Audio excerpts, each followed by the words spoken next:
sehingga sampai sekarang ngetren. Jadi setiap padahal kalau di yang biasanya di RPA itu jagal aja Pak. Nah, Juliannya itu yang modin, yang memang nyembeli. Bahkan kalau teman saya yang kerja di situ satu hari bisa 100 sapi, satu orang aja. Sekarang 2 orang, jadi masih mending 50 sapi. Jadi cuma tugasnya nyembeli aja. Yang jatuhkan, yang mecelin itu jagal. Nah, apalagi kalau yang ayam itu, kalau ayam itu malah ngeri Pak. Satu orang bisa 5.000, 10.000 ayam. Nah, di sini gitu. Perputarannya lebih besar. Nah, itu dijaga oleh BCPA sehingga sekarang ada standarisasi, ada BNSP, pokoknya ada distandarisasi semua. Sehingga sama dengan di luar negeri, bahkan internasional. Jadi intinya itu, sayangnya ini kan Indonesia ini umatnya terbanyak atau bagaimana? Ada yang tahu? Umat Islamnya terbanyak atau bagaimana? Terbanyak ya. Tapi sertifikat halal yang diakui itu negara mana? Ada yang tahu? Bukan. Ayo kalau ada jawab tak kasih hadiah. Bukan. Bukan. Mana? Bukan. Ya saya coba di Google itu daerah Thailand, Pak. Cina. Itu makanya kalau kemarin gubernur itu bagaimana targetnya UMKM itu halal, itu untuk ngejar itu. Dan syaratnya memang juleha, Pak. Syaratnya sebenarnya benar. Karena yang dimakan pasti daging awalnya. Mau daging ayam, daging kambing, daging sapi, itu baru bisa diolah. Kalau lainnya roti kan tidak masalah, tepung ya. Tapi yang jelas itu dari sembelihan itu yang utama. Semua kuliner hampir butuh daging. Ini saya ceritakan sambil nunggu itu lah ya. Nanti jadi ada standarisasi mulai atas sampai bawah. Jadi kalau untuk sembelihan itu harus safety semua. Atas sampai bawah ada safety. Minimal kalau di luar pakai topi. Kalau udah standarisasi di pabrik pakai helm, Pak. Pakai masker, pakai kacamata. Ada sebenarnya di video dan sebagainya. Pakai celmek seperti ini. Ada standarisasinya. Pisaunya ada beberapa macam. Mungkin ada yang tahu? Pisau sendiri, Pak. Ada beberapa macam. Jadi tidak semuanya pisau untuk sembelihan. Meskipun sama mirip, tidak semuanya pakai sembelihan. Jadi ada standarisasinya. Bahkan kalau untuk standar pisau itu, kalau di sini kan rata-rata pakai golok Pak ya. Rata-rata pakai golok, sukanya golok. Tetap ada standarisasinya seperti ini Pak. Ini contoh ya, saya contoh ini bukan pisau sembelih sebenarnya. Ini bukan pisau sembelih. Ini modelnya seperti seset atau screening. Ini ada stopnya Pak. Stop atas sama stop bawah. Jadi kalau dipegang itu nggak ke atas, nggak ke bawah, nggak lepas. Ini sebenarnya ini standarnya. Itu standarnya. Ya ini saja. Kalau pisau sembelih juga sama. Jadi kalau dibuka gitu Pak ya. Ini kan nanti bening ya. Ini dibuka sama. Ada stopper, ada stopper. Jadi kalau dipegang itu sama. Jadi nggak ke bawah, nggak itu. Jadi nggak lepas. Gitu. Contoh ini yang pendek contoh. Jadi kalau ada yang tahu enggak, mungkin kalau pernah ikut Juleha ada standarisasi sapi itu berapa untuk disembeli, baik jaraknya maupun pisaunya berapa standarisasi? Saya tahu enggak? Sapi di lehernya, jarak sembelihan sama ukuran pisau yang dipakai. Ya, 5 jari, oke.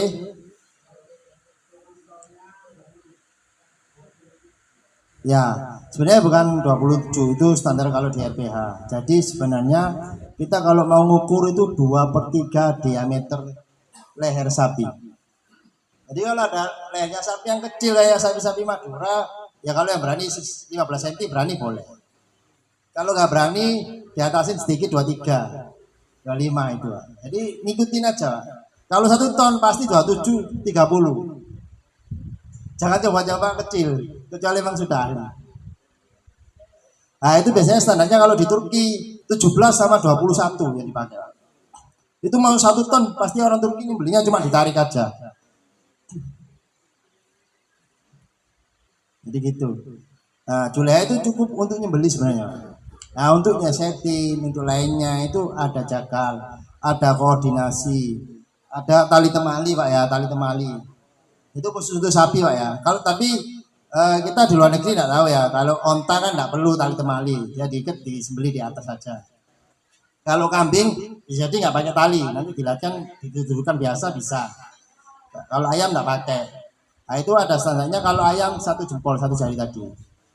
Nah, kalau kambing itu sebenarnya 3 ke 4 tapi 3 ya, 3 setelahnya. Sama kayak sapi tadi 4 setelahnya, jadi 5.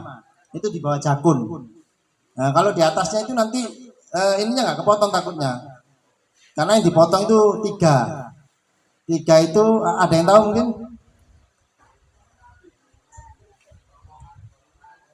Ya.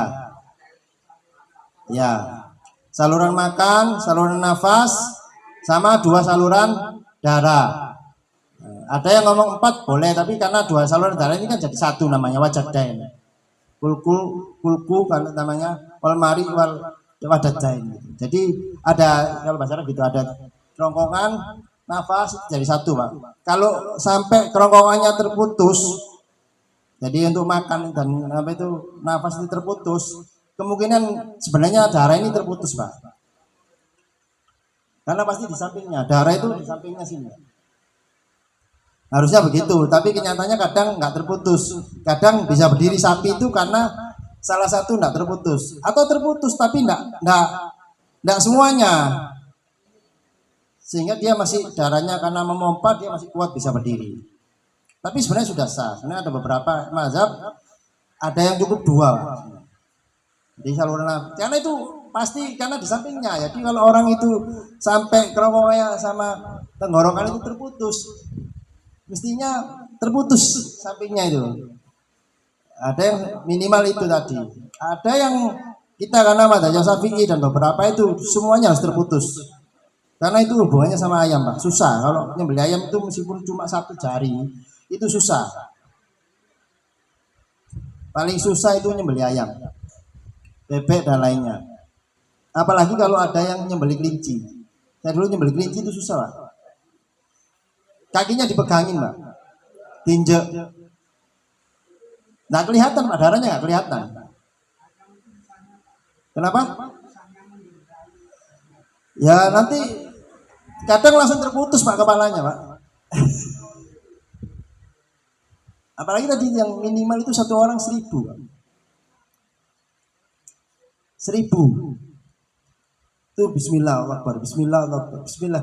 Itu kayak wiritan 1000 kali. Kalau sapi meskipun 1000 masih ada jeda. Nyatukan dulu jeda bismillahirrahmanirrahim, masih ada jeda. Ayam nggak bisa. Nah, itu nanti kesusahannya itu ketika mati disembeli atau mati dibiarkan. Nah, itu dicek nanti putus semua enggak, minimal 2 tadi. Itu ada beberapa macam minimal 2 tadi. Karena kalau udah terpotong tenggorokan sama kerongkongan yang saluran nafas sama saluran makan ini terpotong, kemungkinan besar terpotong itunya yang untuk wajah dain tadi. Begitu. Nah, untuk kurban ada manajemennya Pak. Ya, untuk kurban ini sambil nunggu, nggak tahu ini ada praktek enggak ini. Kita langsung aja nggak apa-apa ya. Nanti sambil praktek tali temali atau nanti kita sembeli kambingnya ya. Ini ada yang tahu mungkin ini? Asa ya. Namanya apa? Mungkin ada yang tahu? Ada yang halus itu namanya honing. Benar Bapak ini. Ada yang halus itu namanya honing. Kalau yang kasar namanya sarpening. Kalau ini asa batu, ada yang kasar juga ada yang halus.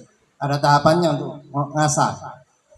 Nah, untuk tali temali Pak, itu kalau di sapi standarnya minimal kaki sama kepala harus diikat. Minimal itu dulu, baru nanti tambah 1 tali untuk nyatukan. Nah, itu ada 2 metode sebenarnya. Cuma ini enggak ada, atau kambingnya dibawa habis itu sembeli dah. Gimana ini Pak? Kita bawa ke sini untuk praktek tali temali, habis itu kita sembeli. Gimana? Ya. Nah, kita praktek tali temali sebentar untuk sapi sebenarnya, itu untuk jatuhkan sapi. sekalian kita tahu, biar tahu untuk tali temali. Saya kan nggak ada videonya, jadi untuk tali temali kepala sama kaki sama nanti jatuhkan itu ada dua metode yang bisa dipakai, itu namanya ballet, satunya lagi rope square, satu lagi yang biasa dipakai di Indonesia cuma satu kali tarik. Sebenarnya ada videonya Pak, cuma saya kan enggak bisa nampilkan itu. Jadi talinya itu ada standarnya minimal 3 meter untuk kepala atau kaki, 10 meter untuk badan. Iya, ada 3. Itu minimal Pak. Tapi kalau maksimal bisa 4 boleh. Jadi tali itu kan ada cadangannya Pak. Jadi kayak kaki itu kadang-kadang mencak-mencak susah, jadi ada pegang 2. Tapi biasanya sapi itu kaki kiri aja cukup diikat sama kepala. Tapi jangan pakai yang biasa dipakai untuk dia pakai, harus ada tali tambahan. Kaki kiri itu gini Pak, ya kita sesuai mau jatuhkannya. Jatuhkannya sebelah kanan atau sebelah kiri. Jadi kalau standarnya biasanya kan supaya menghadap kiblat kan jatuhkannya sebelah kiri ya. Ya, jadi sapi hadap sana kan, kita sembelih kan sebelah kiri. Sama kalau sana terpaksa nggak ada kiblat ya biasanya sebelah kiri Pak. Rata-rata hampir ngambil di kaki kiri yang belakang. Jadi ngikut hadapnya, tapi itu sunahkan, tidak diharuskan. Jadi kalau jatuhkan sapi itu tidak harus menghadap kiblat atau bagaimana, tapi diusahakan bisa menghadap kiblat karena kita doa menghadap kiblat. Jadi langsung doanya. Jadi kalau bisa doanya itu sebelum, jadi mau dijatuhkan itu sudah doa. 7 orang disebut semua. Sehingga kalau waktu menyembelih hanya bilang Bismillah Allahu Akbar. Nggak perlu baca doa lagi, apalagi tahlil, sholawatan dan sebagainya. Nanti matinya, sapinya mati duluan. Belum disembelih sudah mati nanti dia. Biasanya itu standarnya 9 menit Pak maksimal. Kalau bisa 5 menit. Karena diikat itu sudah dia kayak pingsan, udah kaget. Kalau orang dijatuhkan itu kaget. Langsung dia kaget pasti. Itu segera disembelih. Jadi butuh waktu 2-3 menit langsung sembelih. Mungkin ada ini sebelum kita praktek habis ini ngambil nunggu LCD, ada yang mau tanya atau tali temali, monggo yang mau bawa nanti kita langsung saya praktekkan. Ini tadi APD ya saya lihatnya, topi, celmek, sepatu Pak. Kalau bisa safety, apalagi kalau sapi-sapi besar ini ada besinya. Jadi kalau sapinya mokong kita tendang aja nggak apa-apa Pak. Jangan sampai yang ditendang. Maksud saya intinya kalau kita nggak pakai sepatu, bahayanya tadi itu Pak. Pasti kena tendang. Besi, dia hampir sama, kekuatannya kayak ada besinya. Jadi untuk apapun harus safety. Minimal pakai sepatu boot. Bajunya sebenarnya kaos kalau bisa lengan panjang. Kalau supaya aman Pak ya. Terus oh iya ini lupa saya ambil. Sarung tangan. Ada sarung tangan Pak. Itu ada yang besi sebenarnya, tapi ada yang cukup anti sayap ini aja cukup nggak apa-apa Pak. Ini ada yang murah ada yang bagus. Kalau yang lumayan ini, kalau yang murah ini cukup, ini nggak apa-apa. Ini biasanya ada karetnya, jadi masih bisa lah untuk beling, sayap itu masih bisa. Jadi kadang-kadang kita dulu ada pelatihan yang BNSP itu, bapaknya sepuh kayak bapak ini. Lupa Pak, dia mau nyembeli, tapi kebiasaan pakai gini Pak.